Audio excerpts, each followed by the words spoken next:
Hello friends, welcome to NC entry. तो आज मैं आप सबके लिए एक ऐसा टॉपिक लेके आई हूँ जो सबके मन में एक विचार जरूर उत्पन्न होता रहता है कि हम लोग भगवान कृष्ण की सेवा कैसे करें। क्योंकि बहुत सारे लोग अपने घर में भगवान का बाल गोपाल का रूप रखते हैं, लेकिन कुछ लोग आजकल के स्पेशली ज़माने में लोग लड्डू गोपाल को लेके हर जगह घूमते हैं।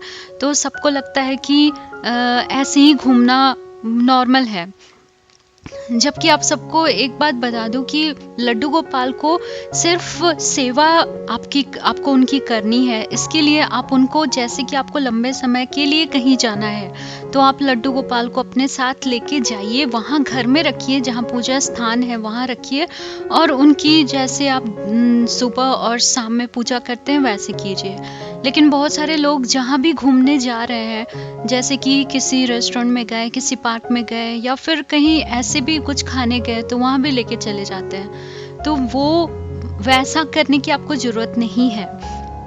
भगवान कृष्ण जो है उनको आप अपना बच्चा समझिए, लेकिन इसका मतलब ये नहीं है कि आप उनको कहीं भी ले जा रहे हैं, उन्हें झूठे हाथ से छू रहे हैं और अपवित्र स्थलों पे भी। क्योंकि हम इंसान जो है, हमारा शरीर है, शरीरधारी है हम लोग।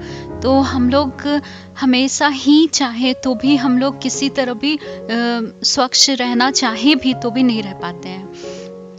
क्योंकि कहीं भी आप जाइएगा बाहर, कुछ खा ही लीजिएगा, अगर कुल्ला नहीं कीजिए या फिर हाथ नहीं धोइए, आजकल तो लोग सैनिटाइजर यूज़ कर रहे हैं, या फिर किसी ने छींक दिया, खांस दिया, तो वो सब भी चीज़ें बहुत मायने रखती है। इसलिए मैं यही कहूँगी कि शुद्धता बरतिए। भगवान को अगर आपको कहीं लंबे समय के लिए कहीं जाना है, मान लीजिए 3 दिन के लिए, दोष नहीं पड़ता है, अगर मान लीजिए 3 दिन के लिए आपको जाना है लड्डू गोपाल को छोड़ के, तो आप 3 दिन का भोग लगा दीजिए और माता यशोदा से प्रार्थना कर दीजिए कि माता, मैं 3 दिन के लिए जा रही हूँ, तो आप भगवान कृष्ण की, लड्डू गोपाल की उतने दिन सेवा कर लीजिए।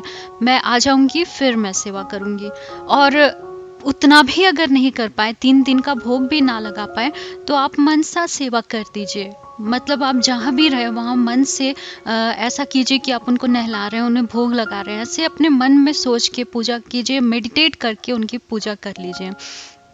लेकिन अगर 3 दिन से ज़्यादा दिन के लिए आप कहीं जा रहे हैं, तब आपको भगवान को उनका जो डोलची होता है एक छोटा सा, उसमें लेके आप उनको ले जा सकते हैं अपने साथ। उनमें कुछ फल रख दीजिए या फिर कुछ प्रसाद रख दीजिए अंदर, ड्राई फ्रूट्स जैसा, और वैसे रख दीजिए। और एक बोतल में चाहे तो छोटा सा पानी भी रख सकते हैं, वैसे ज़रूरत नहीं है।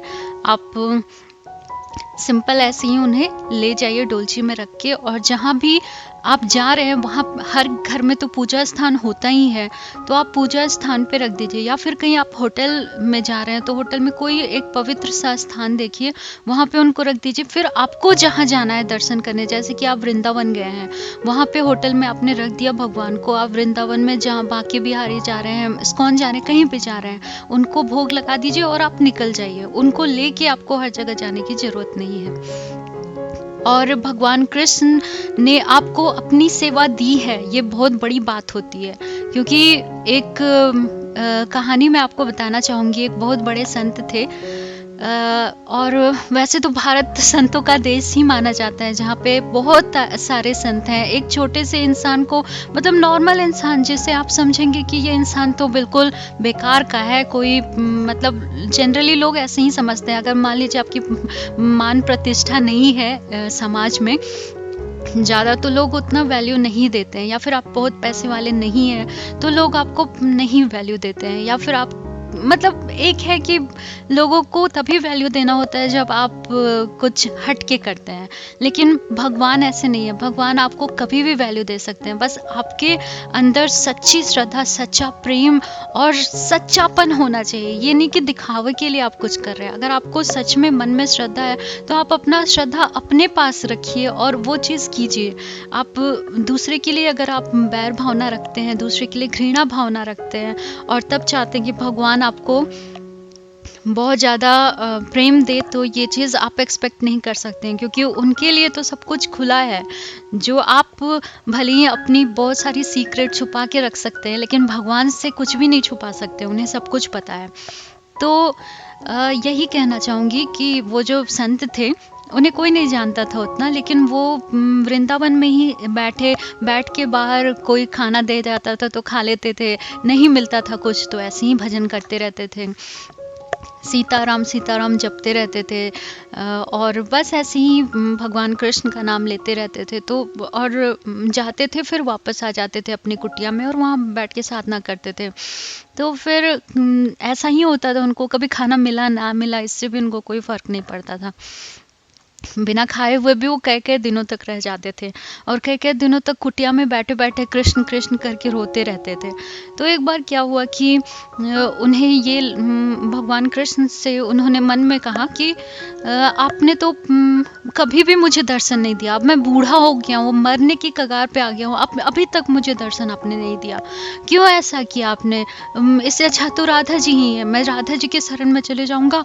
कहते हैं लोग कि राधा जी कम से कम मुझे दर्शन तो दे देंगे और उनके थ्रू आप भी मिल जाएंगे। ये भी सबने कहा है कि अगर कृष्ण को पाना है तो राधा के पास ही, राधा जी की ही शरण ले लो तो भगवान कृष्ण मिल जाएंगे। तो मैं आपकी क्यों इतना श्रद्धा और भाव रखता हूँ और आपके लिए रोता रहता हूँ दिन रात, आप तो मुझसे एक बार तो मुझसे मिलने आ जाइए। बस इतना कहा उन्होंने, और नेक्स्ट डे एक बूढ़ी औरत उनके घर के बाहर आके उनकी कुटिया खटखटाने लगी बाहर, और उन्होंने देखा तो उन्होंने पूछा कि क्या हुआ। तो वो बोलती हैं कि ये लड्डू गोपाल हैं, ये इनकी सेवा मुझसे नहीं हो पा रही है, इसलिए महाराज जी आप अब इनकी सेवा कीजिए। तो वो बोलने लगी कि अरे मैं कैसे सेवा करूँगा, मेरे पास तो कोई साधन भी नहीं है, मैं तो इतना साज श्रृंगार और रोज़ भोग कहाँ से लगाऊंगा, ये तुम ही ले जाओ। और ऐसे करते हुए वो कहने लगी कि नहीं नहीं, आप इन्होंने ही कहा है कि आपके पास छोड़ने के लिए, इसलिए मैं ले आई हूँ। और ऐसे करके वो चली गई बिना कोई बात सुने हुए। और उसके बाद इन्होंने सोचा कि लड्डू गोपाल आ गए हैं तो उन्हें अपने घर में बैठा लिया, बोला कि अब तो मांग मांग के ही आपको भी खिलाना होगा, क्योंकि मेरे पास तो कुछ है नहीं। तो वो बुढ़िया बोली लौट के कि मैं सुबह सुबह रोज़ खाना बना के इनके लिए ले आया करूँगी और आपके लिए भी। तो वो रोज़ सुबह सुबह जब भी वो कुटिया से बाहर निकलते थे तो उनको खाना भी दिख जाता था, वो खाना चढ़ा देते भगवान पे और खुद भी खा लिया करते थे, और मंदिर जाके बहुत अच्छे से रहने लगे। फिर उन्होंने रियलाइज़ किया कि भगवान जो लड्डू गोपाल होते हैं उनमें भगवान का एक अंश होता है, तो भगवान ने स्वयं मुझे दर्शन नहीं दिया तो लड्डू गोपाल के रूप में तो दर्शन दे दिया। अब उसी से वो बहुत खुश हो गए। फिर दूसरे दिन उन्हें स्वप्न आया और भगवान कृष्ण ने उन्हें स्वप्न में कहा कि आप ही तो कहते थे कि मुझे दर्शन दे दो, मैं मेरे साथ रहो हमेशा, तो मैं अब हमेशा आपके साथ रहने आ गया हूँ। और ये जो लड्डू गोपाल का जो विग्रह है उसमें मैं आपके साथ हमेशा साथ हूँ। तो अब आपको किस चीज़ की चिंता? तो दोस्तों इसी प्रकार मैं आप सबसे कहना चाहती हूँ कि जिनके यहाँ भी लड्डू गोपाल हैं उन्हें इस बात की खुशी होनी चाहिए कि भगवान साक्षात आपके पास हैं। तो ये ज़रूरी नहीं है कि आप बाहरी रूप से कितना सेवा कर रहे हैं भगवान की, आप कितना उन्हें प्यार से सुला रहे हैं, नहला रहे हैं, ये सब नहीं है। भगवान का भोजन, उनका कथा सुनना, उनका जाप करना, ये होता है। आप अगर अच्छे से लंबा जाप कर रहे हैं, उनके लिए जाप कर रहे हैं, पूजा कर रहे हैं, तो वो ही उनका भोजन होता है। आप एक मिश्री और एक तुलसी दल चढ़ा दीजिए, पानी चढ़ा दीजिए तुलसी दल डाल के, बस वही काफ़ी है।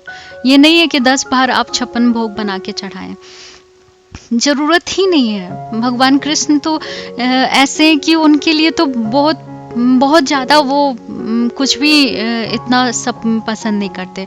उनके लिए तो बस आप छोटा सा पूजा कर ले, उनके लिए जाप कर ले, वही तो उनका भोजन है। जाप कीजिए, पूजा कीजिए और अपने मन को शुद्ध कीजिए, क्योंकि मन शुद्ध रहेगा तो ही आपको भगवान की भक्ति भी मिल पाएगी। भक्ति भी, और भक्ति 2 तरीके से ही मिलती है। एक तो भगवान के भक्तों के थ्रू मिलती है आपको भक्ति उनकी, क्योंकि भगवान कृष्ण की भक्ति ऐसे नहीं मिलती है, जन्मों लग जाते हैं तो भी भगवान की भक्ति नहीं मिल पाती है। लेकिन उनके भक्त अगर आपको मिल गए तो आपको उनकी भक्ति मिल जाएगी।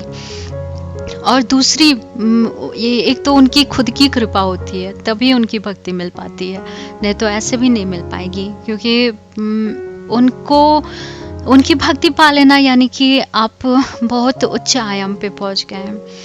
तो वो चीज़ मिलना तभी हो सकता है, या तो आप भगवान शिव की असीम कृपा आपको प्राप्त हो जाए तो भगवान कृष्ण की भक्ति मिल जाएगी। जैसे कि मैं अपने बारे में नहीं कहना चाहती हूँ, तो अगर आप भगवान शिव की वंदना पूजा करते हैं तो आपको भगवान कृष्ण की भक्ति मिल जाएगी, या फिर कोई भक्त है आपके आसपास तो उसके थ्रू आपको मिल जाएगी, या फिर आप बहुत ऊंचे आयाम के हैं तो आपको मिल जाएगी।